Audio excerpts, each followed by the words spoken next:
Yes, 8.7%, the largest increase for Social Security in 40 years. This will affect everyone, including those who are married, divorced, a survivor, or on disability. But wait, there are more significant changes for 2023. And in today's video, we will share the biggest changes that will impact your finances and Medicare. And stay tuned to the end of the video where we'll discuss if you should go on Medicare or if you should delay it depending on your income. Hi, I'm Kai. And I'm Ann with Gracie, our retirement puppy. So what are the most impactful changes to your Social Security for 2023? Yes, the number one is 8.7% COLA, or the cost of living adjustment, which will increase the average Social Security retirement benefit from $1,681 in 2022 to $1,827 in 2023. That's an average increase of $146 per month. Again, that number is just the average Social Security retirement benefit, and we know many of you are struggling just to make ends meet even with this increase. And that's because the increase in Social Security is taken away by the increases in many other areas, such as food, healthcare, energy, and housing, which can strain retiree budgets. Take skyrocketing food prices as an example. The food index increased 10.9% year over year, which is more than 3 points higher than the average rate of inflation. To make matters worse, historically, when food prices rise, they tend to remain elevated. There are many reasons for this. For example, rising costs of labor, energy, the drought in recent years, and the war in Ukraine.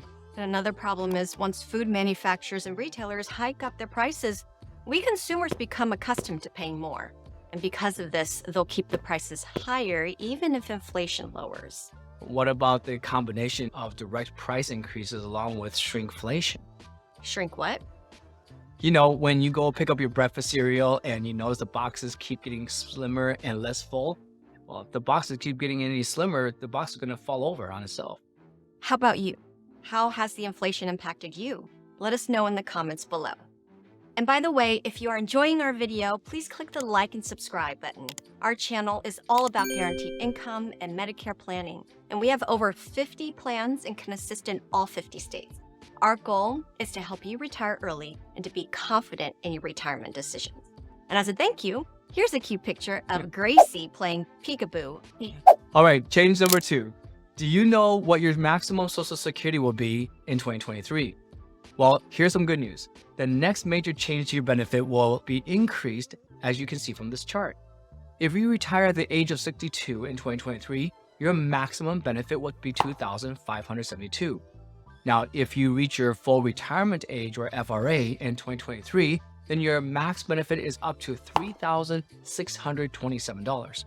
Now, in case you're wondering what is the full retirement age for you, the FRA for 2023 is if you were born in 1956, it'll be 66 and 4 months.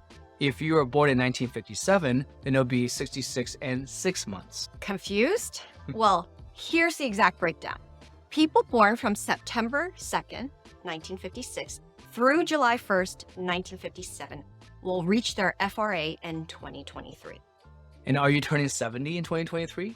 If so, your maximum benefit will be $4,555. So who is eligible for the maximum benefit?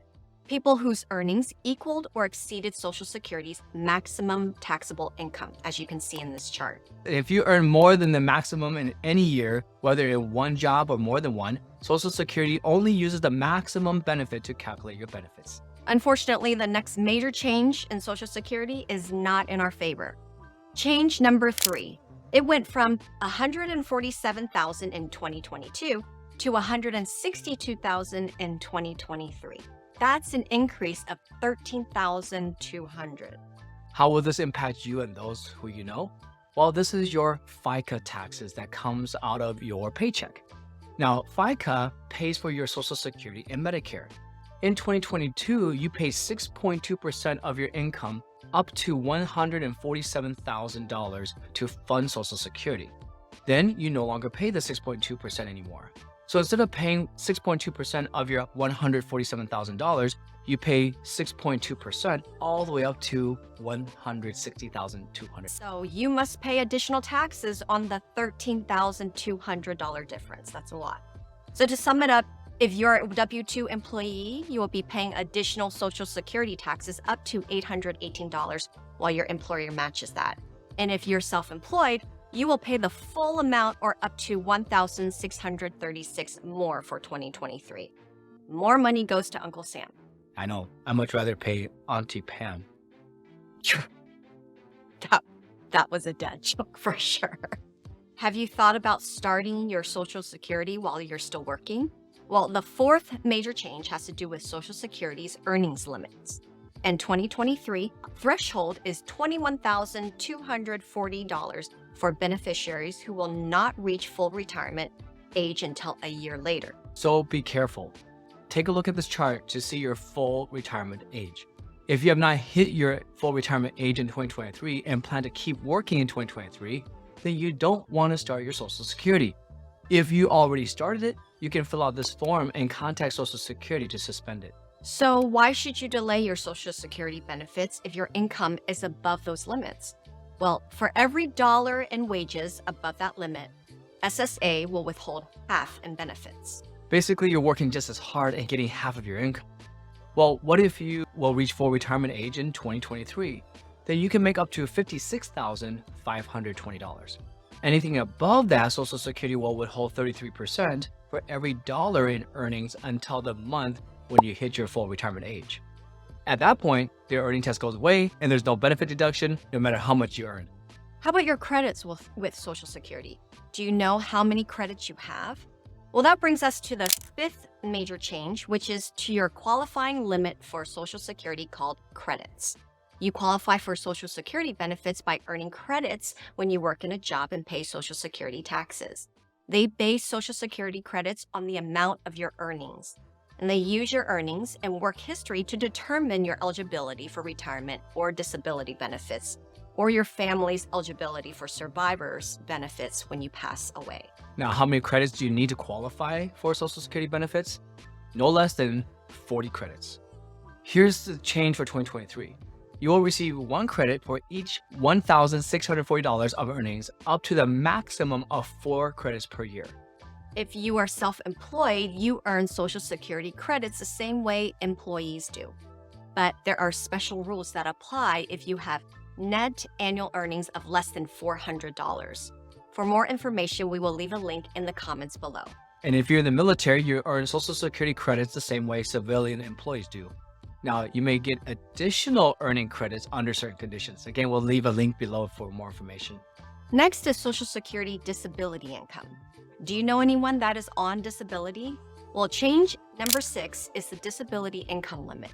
If you're working in 2023 and your earnings average more than $1,470 a month, or $2,460 if you're blind, you generally cannot be considered to have a qualifying disability. Even if we are not on disability though, disability impacts all of us. According to a recent study by the CDC, 1 in 4 adults, or 61 million in the US, have some type of disability. That's a lot of people. The definition of disability under Social Security is different than other programs. They pay only for total disability, no partial disability or short-term disability. And they will consider you to have a qualifying disability under their rules and whether your activity is a substantial gainful activity. You can see the rules here on the Social Security website, and we will leave a link below. Now, before we go into change number 7, fill out the contact card above on our website if you have any questions regarding guaranteed income, Social Security, or Medicare. Oh, by the way, please help us out by clicking the like button, subscribe, and share this video. Okay, so change number 7 will affect the Medicare Part B and Part D premiums. Now, there are significant changes also to your Medicare Part B for 2023. We'll show you a video that you can watch here in a bit. Now, regarding your Medicare Part B and Part D premiums, did you know that if your income from 2 years ago is high, then Social Security will charge you a penalty? Well, it's not really called a penalty. They're just saying that you have the means to pay more for your Medicare Part B and D premium. I call it a penalty. Regardless, the more income you earn while you're on Medicare, the more you're going to pay. That's true. Let's take a look at this IRMAA chart from the government called CMS regarding both your Medicare Part B and Part D. And no, we're not talking about your friend's name, IRMAA.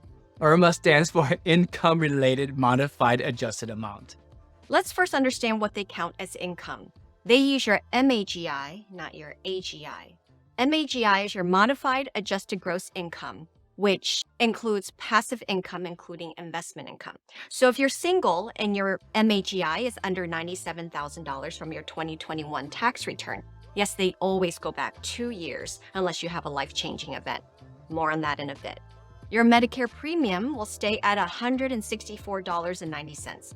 Compared to last year's limit of $91,000, you can now make $6,000 more before your Medicare premiums go up. Yay! If your MAGI is above this limit, then you will pay the higher premium for both your Part B and Part D listed here. Now, please keep in mind the IRMAA for Part D is in addition to the Part D plan that you choose. Again, you might not even have an IRMAA. If you have a life-changing event like work stoppage or work reduction, you can fill out the SSA-44 form. They will then use the year of your life-changing event. And we'll leave a link in the comments for you below. So what if you're considering going on Medicare this year and you earn a higher income? Well, here's a key point. You might want to consider delaying your Medicare if your employer's health coverage is less than the IRMAA amounts that you see listed here. However, it's not so black and white. Thinking about going on Medicare while you're working can be tricky. Some will tell you that you will have a penalty if you don't go on Medicare at age 65. Well, that is not true. In order to delay your Medicare Part B with no penalty, you must be currently employed. Your employer must have 20 or more employees, and you must be on the employer's health coverage. Now, besides delaying Part B, you might also want to consider delaying Part A as well if you're contributing to your employer's HSA coverage. Now, we have many people that say if you're still working to just skip Medicare altogether. Well, it's not so black and white on that either. Doing so might cost you more money. There are many factors to consider, such as comparing your monthly premiums, your deductibles, and your copays. You should also compare all the costs with the total cost of either Medigap or Medicare Advantage, along with Medicare's costs. Now, we created this video here to help you see the entire Medicare cost comparison for 2023. Well, what about all the huge changes for Part B in 2023? Well, click this video here to learn more.